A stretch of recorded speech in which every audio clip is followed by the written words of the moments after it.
espérant que vous allez très bien comme d'habitude. Je suis très content de vous retrouver pour une nouvelle vidéo sous forme de top 10. La dernière fois j'ai fait une vidéo top 10 sur mes combats d'animé préférés. Donc je l'ai fait il n'y a pas si longtemps que ça. Si ça vous intéresse, eh bien n'hésitez pas à aller la consulter juste après cette vidéo.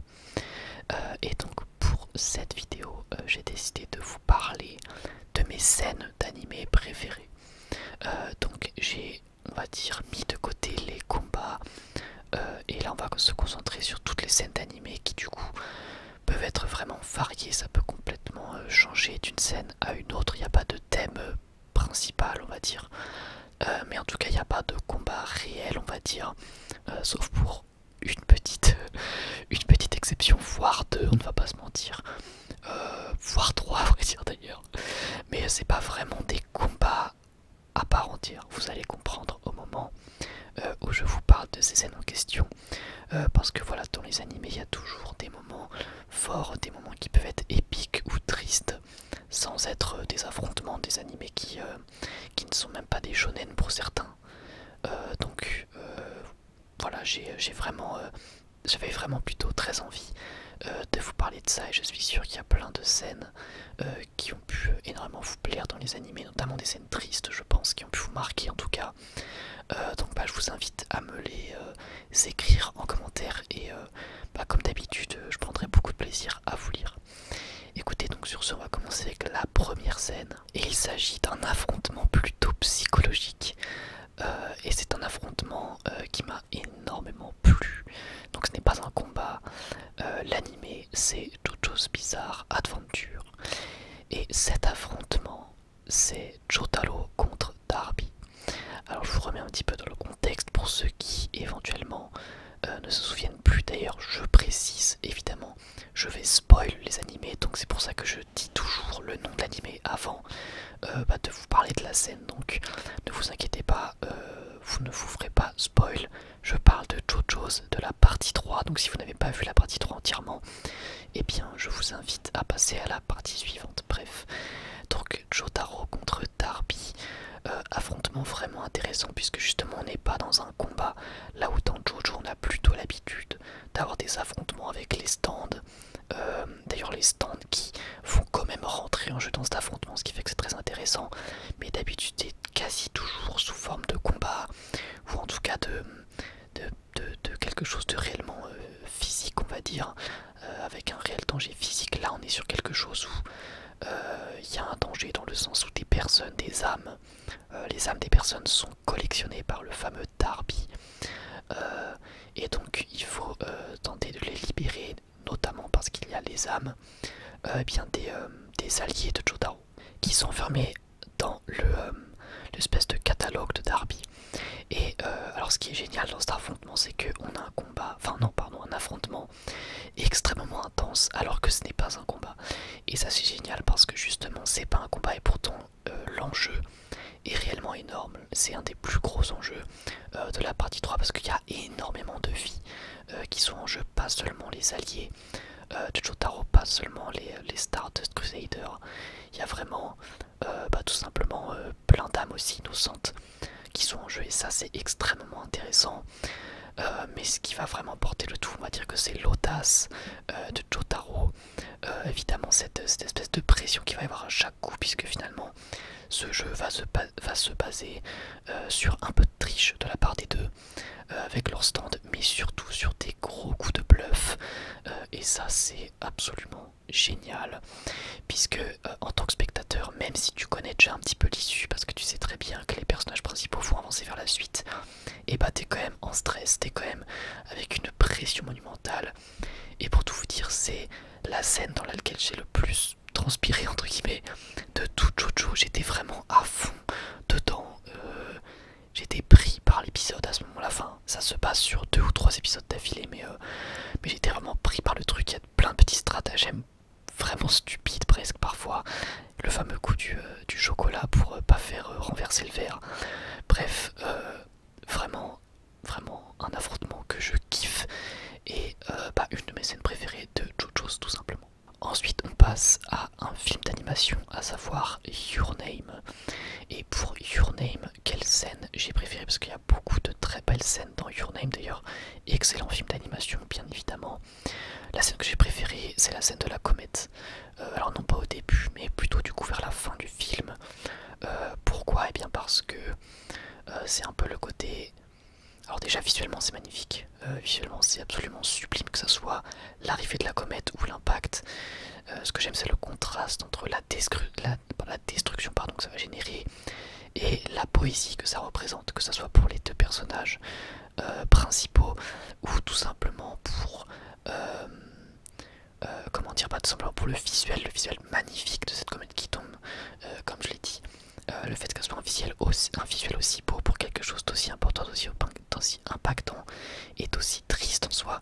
J'ai trouvé le contraste poétique vraiment magnifique, ça m'a pas mal touché je dois dire. Et surtout on est sur le climax d'un film génial. Donc j'ai adoré cette scène, je trouve qu'elle est extrêmement intense. Tout simplement parce que même si tu sais qu'à ce moment-là le film n'est pas terminé, il y a ce côté où t'es quand même vraiment dégoûté pour les personnages et le fait de les avoir vus, on va dire, faire leur maximum à leur échelle pour que pour sauver tout le monde et voir qu'ils échouent au final. Moi je me souviens que ça m'avait bien marqué et la scène est visuellement superbe, donc j'ai vraiment kiffé cette scène, c'est pour moi une scène vraiment très puissante. Ensuite, on va passer à Jujutsu Kaisen et la scène de la colère d'Itadori. C'est un peu un combat, j'avoue, mais c'est pas vraiment sur le combat qu'on va s'attarder. Donc encore une fois, remise dans le contexte, Itadori est extrêmement en colère suite au décès de son ami Junpei, enfin de son ami très récent, mais de Junpei quand même, puisqu'à ce moment-là, en fait, ce qui est puissant, c'est qu'il se rend compte que finalement Junpei était manipulé par Mahito, ce qui va vraiment remettre en question, on va dire, ses mauvais agissements du côté d'Itadori. Et c'était évidemment du coup une victime pour Junpei, et ce qui va évidemment d'autant plus énerve Itadori. Et c'est la première fois qu'on voit Itadori dans un tel état. C'est vraiment puissant comme scène, je trouve. Alors autant c'est vrai que l'affrontement derrière est génial, mais c'est pas vraiment ça qui m'a le plus marqué, c'est vraiment l'impact de la scène avec ces fameux rires venant de Mahito et Sukuna, ces deux rires diaboliques qui vraiment font juste trigger Itadori. Évidemment l'intensité de la mort de Junpei qui meurt d'une manière catastrophique puisqu'il est transformé en fléau. Bref, il y a vraiment évidemment, quand on connaît le personnage de Junpei qu'on suit depuis quelques épisodes, ça fait forcément quelque chose. Et d'ailleurs la scène a pas mal marqué les gens, moi y compris. Bref, scène très puissante, j'aime beaucoup. Et on va repasser sur un film d'animation avec A Silent Voice. Si vous ne l'avez pas vu, vraiment je vous le recommande. Et quelle scène j'ai choisi? Eh bien tout simplement la scène de fin. Alors A Silent Voice, vraiment incroyable film, je pense que c'est mon film d'animation préféré avec Your Name, mais je pense que je préfère quand même A Silent Voice. C'est vraiment très émouvant, c'est un film où t'as envie de, je sais pas, peut-être pas de pleurer, mais en tout cas où t'es émotionnellement impacté tout au long de l'œuvre. Il n'y a pas que un seul moment, c'est pas que au début ou que la fin, mais la fin, le climax de A Silent Voice, avec cette fameuse scène, encore une fois visuellement superbe comme la plupart des scènes dans cette liste, dans ce top 10, mais visuellement c'est juste incroyable avec les feux d'artifice et on a encore un contraste poétique. Moi ça j'aime beaucoup et je sais ils aiment beaucoup faire ça dans les films d'animation, ces contrastes poétiques, c'est-à-dire avoir une scène visuellement magnifique avec un message derrière, enfin c'est même pas un message mais c'est un acte qui lui est tragique, que ce soit la comète qui est tragique mais qui est magnifique. Et là c'est pareil avec du coup cette tentative de suicide du personnage principal qui est absolument sublime visuellement mais tragique dans le sens, dans les faits plutôt. Et ce que j'aime beaucoup dans cette scène c'est que là vraiment en tant que spectateur tu es impliqué à 100% dans la scène et c'est terrible. Là tu ressens vraiment les larmes des personnages et ça te fait vraiment quelque chose parce qu'en fait un personnage qui on va dire décide de lui-même de mettre fin à la chose, pour dire ça correctement, en tant que spectateur, toi qui t'es impliqué dans tout le film, qui t'es attaché au personnage, voir que c'est le personnage de lui-même qui veut faire ça, c'est extrêmement douloureux. Donc c'est sûr que j'étais pas content, on va dire scène, forcément c'est douloureux, mais c'est une scène qui m'a énormément marqué, énormément impacté. Je me souviens que même genre 2 jours après je repensais encore à la scène, à des moments des fois dans mon lit et tout. Donc c'est indéniablement le genre de scène qui marque, et je pense que si vous avez vu le film, bah, vous êtes d'accord avec moi. C'est une scène vraiment hyper impactante, donc je me devais de la mettre dans ce top. On va continuer sur une vibe un peu triste puisqu'on va parler de Demon Slayer, donc Kimetsu no Yaiba, et plus précisément le film. Donc si vous n'avez pas vu le film, évidemment, passez à la partie suivante, mais pour le film Kimetsu no Yaiba, ce qui m'a marqué comme beaucoup, j'ai hésité entre vraiment pas mal de scènes. J'ai hésité entre le passé de Tanjiro, qui est vraiment génial, mais j'ai quand même voulu partir sur la fin du film encore une fois et la mort de Rengoku. Là on est un petit peu sur un combat quand même, mais encore une fois c'est pas sur le combat que je vais m'attarder, même s'il est sublime visuellement, et que lui aussi j'ai vraiment hésité à le mettre dans la dernière vidéo top 10 de mes combats d'anime préférés. Mais bon, la scène est magnifique visuellement, et après on est sur un message, évidemment rien de compliqué, c'est un personnage qui meurt, voilà, c'est pas révolutionnaire, mais moi ce qui m'a surpris c'est de voir à quel point ça m'avait ému, alors que le personnage je ne le connaissais à peine en fait. Le personnage je l'ai connu 2 heures avant, et 2 heures après j'étais vachement pris par la mort du personnage et par ce qui va représenter cette espèce de courage, et aussi le fait qu'il soit un personnage extrêmement puissant de Kimetsu et qu'il meurt assez rapidement au final dans l'œuvre. Ça m'a bien marqué déjà à ce niveau là, mais c'est évidemment pour tout le côté émotionnel que cette mort marque. Et si vous suivez la chaîne depuis un moment, vous savez peut-être que moi j'aime beaucoup les personnages héroïques. C'est les personnages que je préfère, les personnages héroïques, les personnages un peu modèles, des personnages presque inhumains tellement ils sont héroïques, modèles, avec cette pure bonté, cette envie de bien faire qui est extrêmement rare dans la vraie vie. Et c'est pour ça que j'aime beaucoup Rengoku, et que j'aime beaucoup Rengoku en fait. C'est parce qu'il a vraiment ce côté héroïque, purement bon, purement l'envie de faire le bien. Donc quand un personnage comme ça meurt, bah ça m'a beaucoup touché. Et en plus c'était juste après un combat extrêmement intense, donc je me devais de mettre cette scène dans mes scènes préférées d'anime. Alors là, la prochaine scène, c'est vraiment une scène que j'adore, et c'est un anime que j'aime beaucoup. On va parler de My Hero Academia. Mais vraiment, j'ai beaucoup hésité. Il y a énormément de scènes que je kiffe dans les machas. J'avais beaucoup hésité déjà pour la vidéo combat, et là c'était pareil, j'ai beaucoup hésité. Mais j'ai choisi une scène qui arrive à l'épisode 2, il me semble, si je ne me trompe pas. Et c'est tout simplement quand Izuku reçoit son alter. Cette scène, c'est vraiment des frissons garantis à chaque visionnage. Parce qu'en fait, je vais souvent revoir cette scène. Parce que quand tu vois l'évolution du personnage au cours de la série, et bah cette scène a d'autant plus d'importance et d'impact, je trouve. Parce que quand Izuku reçoit son alter à l'épisode 2, tu peux trouver ça émouvant et tout, mais t'es pas spécialement plus que ça impliqué, je pense. Par contre, quand tu reviens sur la scène et que tu connais la suite, ça a un impact énorme. Et alors l'OST, juste l'OST qui s'appelle, je crois, You Can Become a Hero, ou You Can Be a Hero, enfin bref, tu peux être un héros quoi, tu peux devenir un héros. Cette OST est magique, vraiment, cette OST, elle met des frissons instantanément, et la scène est sublime, le fait de voir ce Izuku libéré pas d'un poids, mais de se dire que finalement, pendant toute sa vie, il a cru qu'il ne pourrait pas devenir un héros, et là, il apprend que finalement il peut le devenir en recevant plus le pouvoir de son idole. Je saurais pas trop comment vous expliquer, mais la scène elle a une puissance, je trouve. C'est juste exceptionnel. Les couleurs sont magnifiques.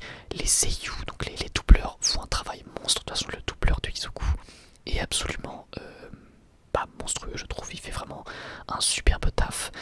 Et la scène est magique, que ce soit visuellement et évidemment émotionnellement. Et en plus, c'est une scène que je trouve réconfortante de par ses couleurs, justement, couleurs chaudes très vives. Mais aussi de par le fait que c'est une scène joyeuse, hein, même si elle se veut émotionnelle, c'est une émotion triste, un soulagement pour le personnage d'Izuku. Et encore une fois, franchement, si vous êtes fan de MHA et que vous avez jamais revu la scène depuis que vous avez commencé, je vous invite à aller la revoir sur YouTube. Vraiment, je vous invite vraiment à aller revoir cette scène et à me dire si ça vous a mis les frissons ou pas, parce que moi, ça me les met direct. Ensuite, on va passer à l'animé Death Note. Alors Death Note, ça fait un moment que j'ai regardé, bien évidemment, ça doit faire 5 ou 6 ans. Mais je vais vous parler de la mort d'un personnage. C'est pas elle, mais c'est le père de Light. Alors pourquoi le père de Light? Ça m'avait vraiment attristé sur le coup. Parce que là, en fait, je trouve que où c'est puissant, c'est évidemment pour Light et pas pour son père. Son père, on s'en fiche un petit peu. Mais l'impact de la scène sur Light m'avait beaucoup ému parce que finalement, le père de Light, c'était un petit peu la dernière chose qui l'empêchait de devenir à 100% Kira, entre guillemets. En fait, cette scène, c'est un petit peu la rupture entre Light et Kira pour complètement devenir Kira, dans le sens où le père de Light, pareil, il représente la justice, il représente le bon côté, et il représentait un petit peu cette dernière partie de Light Yagami avant qu'il ait le Death Note. C'est comme ça que j'avais interprété la scène au moment où je l'ai visionné. Et du coup, quand il meurt, on a évidemment, donc, je pense que si vous avez vu l'animé, Light qui est en mode dégoûté, et on essaye de nous faire comprendre que c'est parce qu'il n'arrive pas à avoir les informations qu'il veut avant le décès de son père. Sauf qu'évidemment, quand on a cette scène où on voit Light étant complètement déchiré avec des énormes larmes en train de hurler, en façade, on a l'impression qu'il est triste parce qu'il n'arrive pas à avoir le nom qu'il voulait. Mais dans les faits, tu comprends très bien en tant que spectateur que c'est parce qu'il voit son père mourir qu'il est triste, et pas parce qu'il n'a pas réussi à avoir le nom. Et donc là, on a une espèce de conflit justement entre Light et Kira qui sont la même personne, mais c'est une manière de dire entre le bon côté et le mauvais côté de Light. Et après ça, après ce décès, on est complètement sur le Light qui n'a plus rien de l'humain, mais clairement sur le tueur. Et je trouve cette scène du coup hyper impactante pour ça. Et pour les 3 dernières scènes restantes, c'est que des gros titres, à savoir déjà Naruto. Donc, quelle scène de Naruto j'ai préférée? Il y en a quand même énormément des belles scènes dans Naruto. J'ai énormément hésité, clairement. Et d'ailleurs, en fait, j'hésitais même dans le genre de la scène. Est-ce que je pouvais choisir une scène épique, une scène de tristesse, etc. J'ai voulu tout simplement me porter sur Minato, et Kushina se sacrifient pour Naruto. Donc là, évidemment, scène très très connue de Naruto, une des plus tristes selon moi, vraiment, voire la plus triste. C'est en fait, selon moi, la scène qui m'a le plus ému dans tout Naruto. Bon, déjà Minato est mon personnage préféré, mais c'est même pas pour ça en fait. Juste la beauté, encore une fois, je dis souvent ce terme, mais la beauté poétique de cette scène, c'est juste incroyable, puisque là on est sur la personnification même de l'amour des parents, et une scène d'adieu vraiment déchirante avec une mort inévitable pour les deux, et un discours de la part de Kushina envers Naruto qui te met forcément les frissons. C'est juste horrible, vraiment cette scène me met trop mal à chaque fois, mais je me sens obligé de la mettre parce que quand je dis mes scènes d'anime préférées, c'est finalement les scènes qui m'ont le plus impacté, qui m'ont le plus marqué. Et vraiment pour Naruto, j'ai hésité aussi avec son retour à Konoha pour affronter Pain avec son mode Sennin, mais finalement je me suis dit quand même la scène où Minato et Kushina font leurs adieux, c'est quand même, ça m'a encore plus impacté parce que vraiment c'est juste trop émouvant en fait, tout simplement, j'ai pas d'autres termes. Et voilà, je trouve cette scène vraiment super triste et grandement réussie. Ensuite, on passe à One Piece, et plus précisément à l'arc Thriller Bark. Donc là, on n'est pas vraiment dans le côté triste, mais on reste dans quelque chose fort en émotion, comme toutes les scènes en fait. Donc là, on est clairement sur la fin de l'arc Thriller Bark, donc je pense que vous voyez où je veux en venir. Et on va parler de la scène où Zoro va endosser la douleur de Luffy. Cette scène est vraiment incroyable parce qu'elle représente tout plein de choses pour le personnage de Zoro notamment. Donc on a Kuma qui a cette capacité de transférer la douleur d'un personnage à un autre. Et on comprend avec une première démonstration que ça fait mal. Ça fait vraiment extrêmement mal. Et Zoro va faire confiance en sa résistance pour pouvoir prendre la douleur de Luffy et l'endosser. En soi, le fait qu'il endosse la douleur, c'est déjà un acte énorme, puisque bah, voilà, on comprend que ça fait extrêmement mal. Mais ce qui est le plus impactant, c'est le sacrifice de Zoro pour Luffy. Et c'est une des premières fois, je pense, après je connais pas One Piece comme ma poche, son One Piece est trop énorme pour ça, mais je crois que c'est bien une des premières fois où Zoro va réellement se sacrifier à une grande échelle, on va dire, avec un grand impact, un gros enjeu pour Luffy. Et ça montre une chose, c'est que ça y est, Zoro fait passer l'intérêt de Luffy, et donc de l'équipage plutôt, avant le sien. Là où avant, Zoro était toujours un personnage, on va dire, fidèle à son équipage, fidèle à son capitaine. Il avait quand même plutôt tendance, je pense, à faire passer son objectif en priorité. Avec cette scène, on comprend que son objectif premier sera en fait d'atteindre l'objectif de Luffy. Donc ça c'est quelque chose qu'il a déjà dit dans le manga, que finalement il voulait absolument voir Luffy être le roi des pirates, et on comprend avec cette scène que bah, finalement c'est quelque chose pour lequel il serait prêt à se sacrifier. Donc c'est juste extrêmement stylé, extrêmement charismatique, et bah, c'est ma scène préférée de tout One Piece en fait, même si encore une fois il y en a énormément, mais je trouve que c'est vraiment hyper impactant pour le personnage de Zoro, et surtout bah, très badass en fait, vraiment c'est super charismatique, et bref, je kiffe vraiment. Et enfin, le dernier animé, c'est l'Attaque des Titans, ou SNK. Donc SNK qui est mon animé préféré. Donc quelle est ma scène préférée de mon animé préféré? Et là bah on a l'embarras du choix, hein, comme pour MHA, Naruto, One Piece ou autre. On a vraiment énormément de scènes très très impactantes dans SNK. Très dur pour moi de faire un choix, mais je pense que j'ai quand même trouvé une scène qui vraiment est incroyable pour moi, et je pense que c'est pas celle à laquelle vous vous attendez, mais pour moi elle est vraiment vraiment hyper impactante émotionnellement. C'est tout simplement en saison 1, la scène où les personnages que l'on connaît bien vont rejoindre le bataillon d'exploration. Ça arrive à l'épisode 16 si je ne m'abuse, et c'est vraiment, je trouve, une scène hyper forte en émotion. Donc déjà, on a une OST magnifique en fond, je crois que c'est Call Your Name le nom de l'OST, l'OST est vraiment complètement abusé, c'est vraiment une OST hyper forte en émotion, hyper belle, une OST chantée que j'aime énormément, et qui va vraiment pour le coup bien porter la scène. Donc on a en fait toute cette scène où Erwin va dire clairement, si vous nous rejoignez au bataillon d'exploration, vous êtes un peu foutus, et vous, les personnages auxquels nous on est attachés, vont prendre la décision extrêmement dure de rejoindre le bataillon d'exploration. Ce qui est génial, c'est que là on a le droit de lire les pensées des personnages. On voit Jean qui se dit mais qu'est-ce que je fous là, pourquoi est-ce que je pars pas, etc. On a Connie et Sacha qui pareil sont terrifiés et qui se disent mais bouge, bouge, bouge quoi, allez bouge, utilise tes jambes et bouge, mais ils ne le font pas. Et c'est hyper puissant, c'est juste une scène, mais c'est hyper puissant. Moi je trouve que en termes déjà pas de courage, c'est vraiment quelque chose. Alors autant pour Armin et Mikasa on comprend pourquoi est-ce qu'ils veulent rejoindre le bataillon d'exploration, on va dire pour continuer d'être avec Eren, et les autres personnages qui restent par pur courage malgré leur peur, qui affrontent leur peur.